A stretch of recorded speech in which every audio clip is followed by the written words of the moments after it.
Hello friends, welcome UPSC preparation only channel में आपका स्वागत है। फ्रेंड्स, आज की इस वीडियो में हम लोग बात करेंगे कावेरी जल विवाद के बारे में। देखिए, तमिलनाडु है और ये कर्नाटका है। इन दोनों राज्यों के बीच जो कावेरी जल विवाद है, ये बहुत लंबे समय से बना हुआ है। और मुद्दा हमेशा ये रहता है कि कर्नाटक से कावेरी नदी जो है बहते हुए तमिलनाडु में प्रवेश करती है और फाइनली बंगाल की खाड़ी में गिरती है। तो कर्नाटक जो है कई सारा डैम बना दिया है, कई सारा बांध बना दिया है, और उस डैम के पानी को वो खुद के उस डैम के द्वारा जो है बिजली का भी उत्पादन होता है। लेकिन साथ-साथ वहाँ के किसानों के लिए जो है या पीने के लिए पानी, यानी उस पानी का बहुत अलग-अलग तरीके से सिंचाई वगैरह में उसका यूज़ हो जाता है। तो कई बार ऐसा होता है कि तमिलनाडु में उस पानी की उपलब्धता कम हो जाती है। तो दोनों के बीच कई सारा विवाद हुआ। तो तमाम विवाद के बीच जो है एक कावेरी जल प्रबंधन प्राधिकरण बनाया गया, कावेरी जल प्रबंधन प्राधिकरण सीडब्ल्यूएमए। और ये जो फैसला सुनाता है, इस फैसले के हिसाब से ही जो है कर्नाटक को उतना पानी छोड़ना होता है जो कि इसको ठीक लगता है। तो नॉर्मल जब वर्षा का सीज़न रहता है और बारिश अच्छी होती है तो ये सब विवाद कुछ भी नहीं बाहर आता है। लेकिन जैसे ही सूखे की समस्या आती है, वर्षा का समय नहीं रहता है, मानसूनी सीज़न समाप्त हो जाता है या उससे पहले के समय में ये पानी की जो कमी है जब जैसे ही बढ़ती है, वैसे ही ये विवाद फिर से गहरा हो जाता है। तो यहाँ पर तमिलनाडु का फिलहाल जो ये मुद्दा चर्चा में है, जिसकी मूल वजह इसका यही है कि तमिलनाडु के जो मुख्यमंत्री हैं सी जोसेफ विजय, ये अभी हाल-फिलहाल में आरोप लगाए कर्नाटक सरकार पर कि जितना पानी उनको मिलना चाहिए, सीडब्ल्यूएमए के द्वारा जो है कावेरी जल प्रबंधन प्राधिकरण के द्वारा जितना पानी डिसाइड किया गया है, उतना पानी कर्नाटक नहीं छोड़ रहा है। और इसी मुद्दे को लेकर जो है वो आपातकालीन एक याचिका सुप्रीम कोर्ट में दायर की है। तो हम लोग इसके बैकग्राउंड को भी समझेंगे, हिस्टोरिकल बैकग्राउंड को, और तमाम फैक्ट्स और जो कॉन्सेप्ट आपके काम का हो सकता है, सीमित समय में, कम से कम समय में हम लोग उसको डिटेल में समझने की कोशिश करते हैं। चलिए देखिए, चर्चा में मुद्दा क्यों है? कावेरी जल विवाद को लेकर तमिलनाडु और कर्नाटक के बीच तनाव एक बार फिर बढ़ गया है। 3 अगस्त 2026 को मुख्यमंत्री सी जोसेफ विजय के नेतृत्व वाली तमिलनाडु सरकार ने सुप्रीम कोर्ट में एक आपातकालीन याचिका दायर की है। तमिलनाडु सरकार ने आरोप लगाया है कि कर्नाटक जो है कावेरी जल प्रबंधन प्राधिकरण के आदेश का पालन नहीं कर रहा है और निर्धारित मात्रा में पानी नहीं छोड़ रहा है। चलिए, उसके बाद देखिए वर्तमान विवाद क्या है। 30 जुलाई 2026 को कावेरी जल प्रबंधन प्राधिकरण यानी कि सीडब्ल्यूएमए ने कर्नाटक को निर्देश दिया था कि वह कृष्ण राजा सागर जो केआरएस और काबनी बांध है, उससे अगले 15 दिनों तक प्रतिदिन 3500 क्यूसेक पानी तमिलनाडु के लिए छोड़े। तो ये जो कृष्णा राज सागर बांध है और काबिनी बांध, ये देखिए यहाँ पर, इसको एक बार मैप में देखिए, यही बांध है कृष्णा सागर बांध, और यहाँ पर है ये काबिनी बांध जो इसकी सहायक नदी पर है। तो इन्हीं दोनों बांध जो कर्नाटक में है, तो इस बांध की वजह से जो है 15 दिनों तक डिसीजन क्या किया गया था कि 3500 क्यूसेक पानी जो है छोड़ा जाएगा तमिलनाडु के लिए।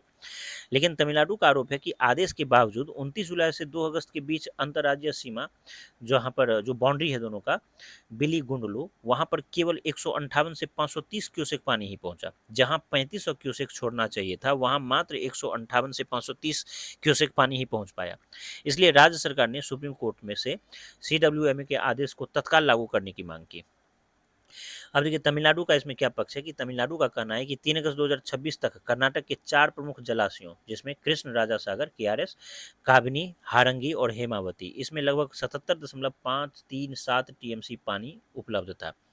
राज्य का तर्क यह है कि डिस्ट्रेस प्रोपोर्शन फार्मूला के अनुसार जो है 26.954 टीएमसी पानी मिलना चाहिए था, जबकि सीडब्ल्यूएमए ने केवल 4.536 टीएमसी पानी ही आवंटित किया, और कर्नाटक वह भी पूरी तरह से नहीं छोड़ रहा है।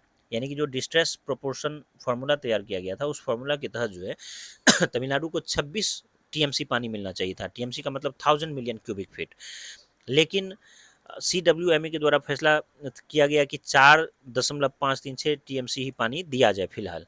इसके बावजूद भी आरोप ये लगाया जा रहा है कि कर्नाटक उतना भी पानी नहीं छोड़ रहा है। अब देखिए क्यूसेक और टीएमसी में अंतर देखिए। क्यूसेक जो होता है पानी इसका मतलब है कि पानी के बहने की गति को मापता है। क्यूसेक जो है क्यूबिक फीट पर सेकंड, इसका फुल फॉर्म क्या है? क्यूसेक का फुल फॉर्म है क्यूबिक फीट पर सेकंड। ये जो है पानी के बहने की गति को मापता है, जबकि टीएमसी का फुल फॉर्म होता है 1000 मिलियन क्यूबिक फीट। टीएमसी जो है पानी की कुल मात्रा को मापता है, यानी कि रुका हुआ जो पानी है उसकी मात्रा कितनी है, रुके हुए पानी की मात्रा कितनी है किसी जलाशय में, किसी बांध में, किसी डैम में, उसको मापते हैं टीएमसी से। और पानी का जो फ्लो है, उसका जो बहाव है, उस बहाव को क्यूसेक में मापते हैं। तो ये एक अंतर था जो मैं आपको दिया। अब देखिए कर्नाटक का क्या पक्ष है। कर्नाटक का कहना है कि यदि वर्षा सामान्य से कम रहती है तो पहले राज्य के लोगों के लिए पीने के पानी की आवश्यकता पूरी करना उसकी प्राथमिकता है, इसलिए अतिरिक्त पानी छोड़ना जो है संभव नहीं होता। हालांकि तमिलनाडु का दावा है कि हाल की भारी बारिश के कारण कर्नाटक के बांध पर्याप्त रूप से भर चुके हैं और पानी रोके रखने का कोई औचित्य नहीं है। अब देखिए इससे कृषि पर प्रभाव पड़ता है कि कावेरी डेल्टा क्षेत्र में लाखों किसान कुरुवई धान की फसल के लिए कावेरी के पानी पर निर्भर हैं। समय पर पानी नहीं मिलने से फसल प्रभावित होने की आशंका है, जिससे किसानों और कृषि श्रमिकों को की आजीविका पर असर पड़ सकता है। अब इसका थोड़ा सा हिस्टोरिकल बैकग्राउंड आप देखिए। कावेरी जल विवाद भारत के सबसे पुराने अंतर्राज्यीय नदी जल विवादों में से एक है।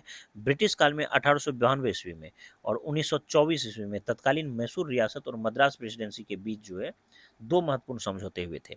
1924 ईस्वी का जो समझौता है वो 50 वर्षों के लिए था, जिसकी अवधि 1974 में समाप्त हो गई थी। इसके बाद दोनों राज्यों के बीच विवाद और बढ़ गया। बढ़ते विवाद को देखते हुए जो है, यानी कि दोनों राज्यों के बीच सोचिए 1892 ईस्वी से ही विवाद है। अब विवाद को देखते हुए 1974 में जो इसकी अवधि समाप्त हुई, 1924 वाले एग्रीमेंट की अवधि 1974 में समाप्त हो गई। तो 1974 में इस विवाद को देखते हुए केंद्र सरकार ने 2 जून 1990 ईस्वी को क्या किया, कावेरी जल विवाद न्यायाधिकरण यानी कि Kaveri water dispute tribunal CWDT का गठन किया। एक ट्राइब्यूनल बनाया गया, एक न्यायाधिकरण बनाया गया और उस ट्राइब्यूनल के द्वारा जो है वर्ष 2007 में ये न्यायाधिकरण जो है 740 टीएमसी पानी का बंटवारा किया, जिसमें तमिलनाडु को 419 टीएमसी पानी और कर्नाटक को 270 टीएमसी पानी, साथ ही साथ केरला को भी 30 टीएमसी पानी और पुदुचेरी को 7 टीएमसी पानी आवंटित किया गया। मतलब ये कि 1902 जून 1990 को एक ट्राइब्यूनल बनाया गया था, कावेरी जल विवाद न्यायाधिकरण। उस ट्राइब्यूनल के द्वारा 2 जून 1990 के बाद एक डिसीजन किया गया 2007 में कि 740 टीएमसी पानी का टोटल वहाँ पानी उपलब्ध रहता है, जिसमें तमिलनाडु को 419 टीएमसी पानी दिया जाए, कर्नाटक को 270 टीएमसी पानी दिया जाए, केरला को 30 टीएमसी और पुदुचेरी को 7 टीएमसी पानी दिया जाए। दोनों राज्यों ने इस निर्णय को फिर से सुप्रीम कोर्ट में चुनौती दी। अब देखिए फाइनली सुप्रीम कोर्ट का 2018 में एक फैसला आया। 16 फरवरी 2018 को सुप्रीम कोर्ट ने अंतिम निर्णय देते हुए कर्नाटक का हिस्सा 14.75 टीएमसी बढ़ा दिया। कर्नाटक के हिस्से को थोड़ा बढ़ा दिया गया। कर्नाटक को अब 284.75 टीएमसी और तमिलनाडु को 404.25 टीएमसी पानी आवंटित किया गया। साथ ही सामान्य मानसून वाले वर्षा में कर्नाटक को बिलीगुंडलू सीमा बिंदु पर जो है 177.25 टीएमसी पानी तमिलनाडु के लिए छोड़ने का निर्देश दिया। बिलीगुंडलू वो बाउंड्री है, वो स्थान है जहां पर दोनों का बाउंड्री टच होता है। अब देखिए इसी निर्णय के आधार पर कावेरी जल प्रबंधन प्राधिकरण जो है CWMA तथा कावेरी जल विनियमन समिति CWRC का गठन किया गया, जो जल आवंटन और अनुपालन की निगरानी करता है। तो सुप्रीम कोर्ट के निर्णय के बाद कावेरी जल प्रबंधन प्राधिकरण बनाया गया और इस प्राधिकरण के ही द्वारा जो है साथ ही साथ कावेरी जल विनियमन समिति भी बनाया गया और इसी प्राधिकरण के द्वारा अब नियमित रूप से फैसला किया जाता है। अब वर्तमान विवाद बार बार क्यों होता है। सुप्रीम कोर्ट का 2018 का निर्णय सामान्य मानसून की स्थिति को ध्यान में रखकर दिया गया था, लेकिन जब वर्षा सामान्य से कम होती है या जल उपलब्धता घट जाती है तब डिस्ट्रेस ईयर की स्थिति उत्पन्न होती है। ऐसे समय दोनों राज्य उपलब्ध पानी के बंटवारे को लेकर अलग अलग दावे करते हैं और विवाद फिर सुप्रीम कोर्ट या CWMA तक पहुंच जाता है। तो बार बार ये जो एक तरह से विवाद है ये बना रहता है। यहाँ पर आप यही देख लीजिए कि यहाँ पर ये तमिलनाडु है, यहाँ पर कर्नाटक, ये कर्नाटक हो गया, ये तमिलनाडु है और कावेरी नदी यहाँ पर आप देख रहे हैं। कृष्णा राजा सागर बांध यहाँ पर है, काबनी बांध यहाँ पर है, साथ ही साथ फिर ये पानी जो है ये रिवर तमिलनाडु में आकर फिर बंगाल की खाड़ी में यहाँ पर गिर जाती है। तो ये मुद्दा जो है लगातार चर्चा में बना रहता है और आगे भी बना रहेगा। और जो मैं आपको हिस्टोरिकल इसका बैकग्राउंड बताया, अगर आप उतना फैक्ट हल्का भी आप याद रख लेते हैं तो किसी भी जगह पर बोलने या मेंस में आपको लिखने में आप बेसिक उसके चीज़ों को डील कर सकते हैं। अब देखिए परीक्षा के लिए कुछ इंपॉर्टेंट फैक्ट्स क्या है कि कावेरी नदी से जुड़ा हुआ ये विवाद है और इसका जो उद्गम है, कावेरी नदी का जो उद्गम है ब्रह्मगिरी पहाड़ियाँ तल कावेरी कर्नाटक से होती है, ब्रह्मगिरी पहाड़ियाँ से। और प्रवाह इसका कर्नाटक है, तमिलनाडु है, पुदुचेरी है मुख्य विवादित राज्य कौन सा है? तो कर्नाटक और तमिलनाडु के बीच ये विवाद हमेशा बना रहता है। कावेरी जल विवाद न्यायाधिकरण जो है CWDT, ये 2 जून 1990 ईस्वी को गठित किया गया था और इसका जो अंतिम निर्णय है ये 2007 में आया था। सुप्रीम कोर्ट का जो अंतिम फैसला है ये 16 फरवरी 2018 को आया था। प्रबंधन संस्थाएं कावेरी जल प्रबंधन प्राधिकरण यानी कि CWMA और कावेरी जल विनियमन समिति CWRC। और 2026 का तात्कालिक विवाद यही है कि CWMA ने 30 जुलाई 2026 के आदेश का पालन को लेकर जो है सुप्रीम कोर्ट पहुंच गया, तमिलनाडु सरकार के द्वारा सुप्रीम कोर्ट चला जाया गया। चलिए अब हम लोग इससे जुड़ा हुआ एक MCQ देखेंगे। MCQ है कि कावेरी जल विवाद के संदर्भ में निम्नलिखित कथनों पर विचार कीजिए। कावेरी जल विवाद न्यायाधिकरण CWDT का गठन जो है 1990 में किया गया था।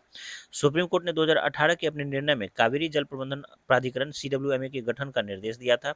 2018 के निर्णय के अनुसार सामान्य मानसूनी वर्ष में कर्नाटक को बिलीगुंडलू सीमा बिंदु पर तमिलनाडु के लिए 177.25 TMC जल छोड़ना होता है। तो इसका जो भी सही जवाब होगा आप कमेंट बॉक्स में जवाब दीजिए।